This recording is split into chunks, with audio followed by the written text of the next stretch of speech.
Grand merci beaucoup. Je suis Mohamed Lamine Touré, rédacteur en chef de la radio Bonheur FM 101.3.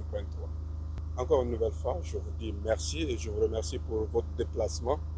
Radio Bonheur FM est un média qui est en train de faire son chemin, comme je le disais tout de suite dans mon intervention, depuis 2012. Donc nous sommes en train de produire depuis cette date, faire des diffusions. Et Bonheur FM a une logique bien définie. Cette logique, c'est couvrir l'ensemble du territoire national. Et bien avant qu'on ne soit ici à Kankan, il y a eu de gigantesques travaux. Nous avons d'abord, dans un premier temps, installé l'antenne relais de Kindia. De Kindia, on est parti à Pita.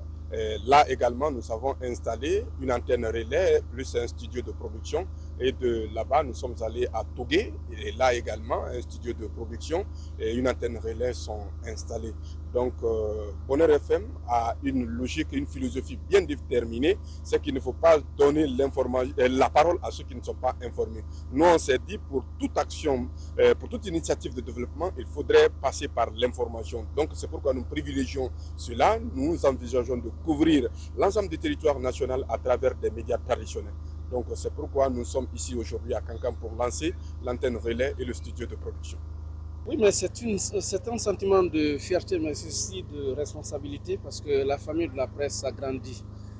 Et j'ai reçu ça du ministère de l'Information et de la Communication il y a de cela un mois. On m'avait déjà dit que le relais de la radio Bonheur sera là. Et aujourd'hui, nous assistons au lancement officiel. Et ce qui est caché dans ce que je les ai dit, ce n'est pas une radio, c'est un relais. Quand vous prenez l'article 5 dans le cahier de charge, un relais, c'est la réémission émanant des radios mères. Il n'y aura pas de production ni rien. Donc c'est ça, le relais.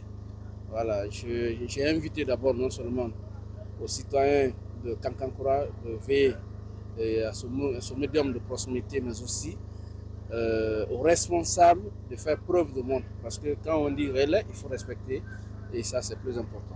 Le studio de production ne veut pas dire qu'ils vont parler à l'antenne ici. Ça fait ils peuvent produire des émissions, envoyer à Conakry diffuse, ça ce n'est pas interdit.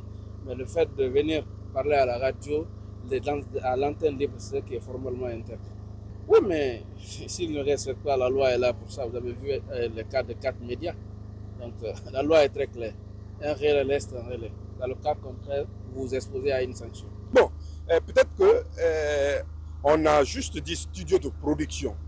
Un studio de production, c'est comme si, par exemple, un journaliste de Conakry se déplace pour venir enregistrer une émission à Kankan. Donc, on s'est dit, on peut déplacer une équipe de Conakry pour venir enregistrer une émission à Kankan. Mais je crois que si on a notre studio ici, au lieu de partir enregistrer une émission à l'air libre, pourquoi ne pas venir faire ça dans notre studio ici? Donc c'est pourquoi on a toujours dit studio de production. Ce studio de production, ce qui sera produit ici, on va l'envoyer à Conakry. Nous avons des moyens et des techniques pour cela. Ça sera transféré, il y a des applications qui sont conçues pour cela. Ça sera transféré à Conakry et puis pour la diffusion sur l'ensemble des réseaux synchronisés et puis au niveau de ces différentes localités que je viens de citer. Donc c'est ça et on insiste encore là-dessus. Donc nous, à notre entendement, il n'y a pas de problème à ce niveau parce qu'il faut reconnaître que ça fait plus de 4 ans on est à Kindia, presque plus de 3 ans on est à Togué et puis également à Pita. C'est comme ça on a toujours évolué, ce sont des antennes relais, mais il y a des productions qui sont envoyées, transférées à Conakry pour la diffusion sur l'ensemble de nos réseaux synchronisés. Donc la communication de monsieur le directeur, nous comprenons. C'est bien important parce qu'il est le représentant de notre patron, le ministre de la Communication et de l'Information ici à Kankan. Donc, il doit véhiculer le message qu'on lui a donné. Donc, nous comprenons très bien cela. Mais, Bonheur FM, je vous l'ai dit ici dans mon intervention, que depuis 2012, on existe. On n'a pas été sanctionné pour violation de l'éthique et de la déontologie ou bien pour violation de notre cahier de charges. Donc, l'antenne relais, ce n'est pas à Kankan on a commencé. Nous sommes déjà dans d'autres localités. Et il y a des représentants de l'État dans ces autres localités. Et ces derniers n'ont pas remonté l'information à qui de droit pour que nous soyons sanctionnés. Donc, moi, je crois que nous, c'est enfoncer les portes ouvertes